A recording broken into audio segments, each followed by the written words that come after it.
ಓಂ ರುದ್ರಾಯ ನಮಃ. ನಿತ್ಯಭಕ್ತಿ ಕಾರ್ಯಕ್ರಮಕ್ಕೆ ಸುಸ್ವಾಗತವನ್ನು ಕೋರುತ್ತಾ ನಾವೆಲ್ಲರೂ ಕೂಡ ಆಶಾಜೀವಿಗಳು. ನಾವೆಲ್ಲರೂ ಬದುಕಬೇಕು, ಚೆನ್ನಾಗಿರಬೇಕು, ನಮ್ಮ ಪೀಳಿಗೆ ಚೆನ್ನಾಗಿರಬೇಕು, ಮುಂಬರುವ ಪೀಳಿಗೆಗೂ ಸಹ ಒಳ್ಳೆಯದಾಗಬೇಕು ಅಂತಕ್ಕಂಥ ಭಾವನೆಗಳು ಕೂಡ ನಮ್ಮಲ್ಲಿರುತ್ತೆ. ಹಾಗೆಯೇ ನಮಗೆ ನಿತ್ಯ ಜೀವನದಲ್ಲಿ ಸಾಕಷ್ಟು ಕಂಟಕಗಳಿರ್ಬೋದು, ಸಂಕಟಗಳಿರ್ಬೋದು, ದುಃಖ ಇರ್ಬೋದು, ಸುಖ ಇರ್ಬೋದು. ಎಲ್ಲದರ ಜೊತೆಗೆ ನಾವೆಲ್ಲರೂ ಕೂಡ ಎಲ್ಲವೂ ಕೂಡ ಜಗತ್ ಸರ್ವಂ ದೈವಾಧೀನಂ. ಈ ಜಗತ್ತೆಲ್ಲವೂ ಕೂಡ ದೈವಾಧೀನಂ. ದೈವಂ ಮಂತ್ರಾಧೀನಂ. ಆ ಮಂತ್ರಾಧೀನ ಇರ್ತಕ್ಕಂಥ ಆ ಒಂದು ದೇವರಿಗೆ ನಾವು ಅದು ಸಂಖ್ಯಾಧೀನ ಕೂಡ ಇದೆ. ಸಂಖ್ಯೆಗಳ ಅಧೀನ ಕೂಡ ಆ ಮಂತ್ರಗಳಿರುತ್ತೆ. ಇಷ್ಟೇ ಸಂಖ್ಯೆಯಲ್ಲಿ ಮಂತ್ರ ಮಾಡಬೇಕು, ಇಷ್ಟೇ ಸಂಖ್ಯೆಯಲ್ಲಿ ಜಪ ಮಾಡಬೇಕು ಅಂತಕ್ಕಂಥದ್ದು ಕೂಡ ನಮ್ಮ ಋಷಿಮುನಿಗಳು ಕೊಟ್ಟು ಹೋಗಿದ್ದಾರೆ. ಅದರಲ್ಲಿ ಇವತ್ತು ಎಲ್ಲರಿಗೂ ಗೊತ್ತಿರ್ತಕ್ಕಂಥದ್ದು, ಎಲ್ಲರೂ ತಿಳ್ಕೊಂಡಿರ್ತಕ್ಕಂಥದ್ದು 108ರ ಮಹತ್ವ.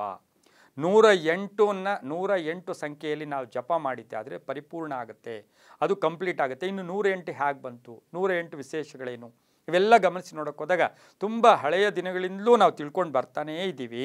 ಈಗ ನಾವು ರುದ್ರಾಕ್ಷಿ ಮಾಲೆ ಇರ್ಬೋದು, ತುಳಸಿ ಮಾಲೆ ಇರ್ಬೋದು ತಗೊಂಡಾಗ 108 ಜಪ ಮಾಡ್ತೀವಿ. ಅದರ ಜೊತೆಗೆ ಈ 108 ಅನ್ನತಕ್ಕಂಥದ್ದು ಬ್ರಹ್ಮಾಂಡದ ಸಂಕೇತ. ವೈಜ್ಞಾನಿಕವಾಗಿ, ಭೌಗೋಳಿಕವಾಗಿ, ಸಾಮಾಜಿಕವಾಗಿ, ಧಾರ್ಮಿಕವಾಗಿ ಹೆಚ್ಚು ಪ್ರಾಶಸ್ತ್ಯ, ಹೆಚ್ಚು ಮಹತ್ವ ಇರ್ತಕ್ಕಂಥ ಸಂಖ್ಯೆ ಅಂದರೆ ಅದು 108 ಆಗಿರುತ್ತೆ. ಅಷ್ಟೋತ್ತರಗಳು 108 ಇರುತ್ತೆ. ಹಾಗೆ ನಾವು ಜಪ ಮಾಡ್ತಾ ಇರ್ತಕ್ಕಂಥ ಸಂಖ್ಯೆಗಳು 108 ಇರುತ್ತೆ. ಗಾಯತ್ರಿ ಜಪ ಆಗ್ಬೋದು, ಯಾವುದೇ ಜಪ ಆಗ್ಬೋದು, 108 ಅಷ್ಟೋತ್ತರಗಳಿಂದ ಮಾಡಿದಂಥ ಜಪ ಕೂಡ ಪರಿಪೂರ್ಣ ಆಗುತ್ತೆ. ಇನ್ನು ದೇಹದ ಹೃದಯ ಚಕ್ರಗಳು ಕೂಡ 108 ಅಂತ ಹೇಳುತ್ತೆ. ದೇಹದ ಹೃದಯ ಚಕ್ರಗಳು 108 ಇರುತ್ತೆ. ಇನ್ನು ನಾಡಿಗಳು ದೇಹದಲ್ಲಿ ಆವೃತವಾಗಿರ್ತಕ್ಕಂಥದ್ದು ಕೂಡ 108 ಆಗಿರುತ್ತೆ. ಸಂಗೀತದಲ್ಲೂ ಕೂಡ 108 ವಿಧದ ಆವೃತ್ತಗಳಿರತಕ್ಕಂಥದ್ದು. ಭರತನಾಟ್ಯದಲ್ಲಿ 108 ಆವೃತ್ತಗಳಿರ್ತಕ್ಕಂಥದ್ದು. 12 ನಾವು ಯಾಕೆ ಜ್ಯೋತಿಷ್ಯ ಶಾಸ್ತ್ರದಲ್ಲಿ ಈ 108ಕ್ಕೆ ಯಾಕೆ ಪ್ರಾಶಸ್ತ್ಯ ಕೊಡ್ತೀವಿ ಅಂದರೆ 12 ಮನೆಗಳು, 12 × 9 ಗ್ರಹಗಳು, ಅದನ್ನು ನಾವು 12ಅನ್ನು 9ರಿಂದ ಗುಣಿಸಿದಾಗ 108 ಪರಿಪೂರ್ಣ ಸಂಖ್ಯೆ ಕೂಡ ಬರ್ತಕ್ಕಂಥದ್ದು ಆಗಿರುತ್ತೆ. ಇನ್ನು ಪ್ರಾಣಾಯಾಮದಲ್ಲಿ 108 ಇರ್ತಕ್ಕಂಥದ್ದು. ಹಾಗೆಯೇ ವಿಶೇಷವಾಗಿ 108 ಆಚಾರ ವಿಚಾರಗಳು ಹಿಂದೂ ಸಂಸ್ಕೃತಿಯಲ್ಲೂ ಕೂಡ ಇರ್ತಕ್ಕಂಥದ್ದಾಗಿರುತ್ತೆ. 1 ಅಂತಕ್ಕಂಥದ್ದು ಸೂರ್ಯನ ಸಂಖ್ಯೆ.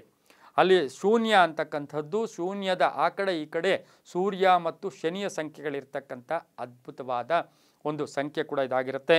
ಹಾಗಾಗಿ ನಾವು ಯಾವಾಗಲೂ ಅಷ್ಟೇ ನೋಡಿ, 36 ಭೂತಕಾಲ, 36 ವರ್ತಮಾನ ಕಾಲ, 36 ಭವಿಷ್ಯತ್ ಕಾಲ. ನಮ್ದು ಈಗಾಗಲೇ 36 ಭೂತಕಾಲ ಕಳೆದಿರ್ತೀವಿ, 36 ವರ್ತಮಾನ, 36 ಭವಿಷ್ಯತ್ತು. ಇದೆಲ್ಲವನ್ನು ಗಮನಿಸಿ ನೋಡಿದಾಗ 108 ಪರಿಪೂರ್ಣತೆ.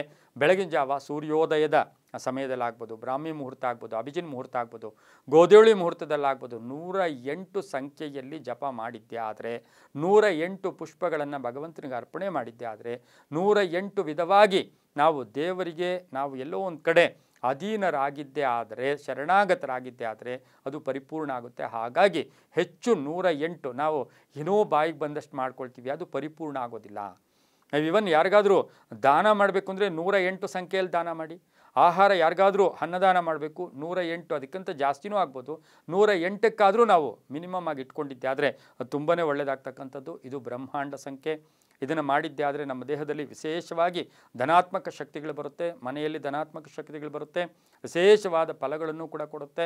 ನೀವೇನೇ ಒಂದು ಪೂಜೆ ಪುನಸ್ಕಾರಗಳಲ್ಲಿ 108ಕ್ಕೆ ಹೆಚ್ಚು ಪ್ರಾಶಸ್ತ್ಯ ಕೊಟ್ಟು ಪೂಜೆ ಮಾಡಿದ್ದೆ ಆದರೆ ಸಾಕಷ್ಟು ಬಲ ಬರ್ತಕ್ಕಂಥ ಯೋಗ ಕೂಡ ಇರುತ್ತೆ. ಇದು ನಾನು ಹೇಳಿದ್ದಲ್ಲ, ಋಷಿಮುನಿಗಳಿರ್ಬೋದು, ವೇದಗಳಲ್ಲಿರ್ಬೋದು, ಪುರಾಣಗಳಲ್ಲಿರ್ಬೋದು.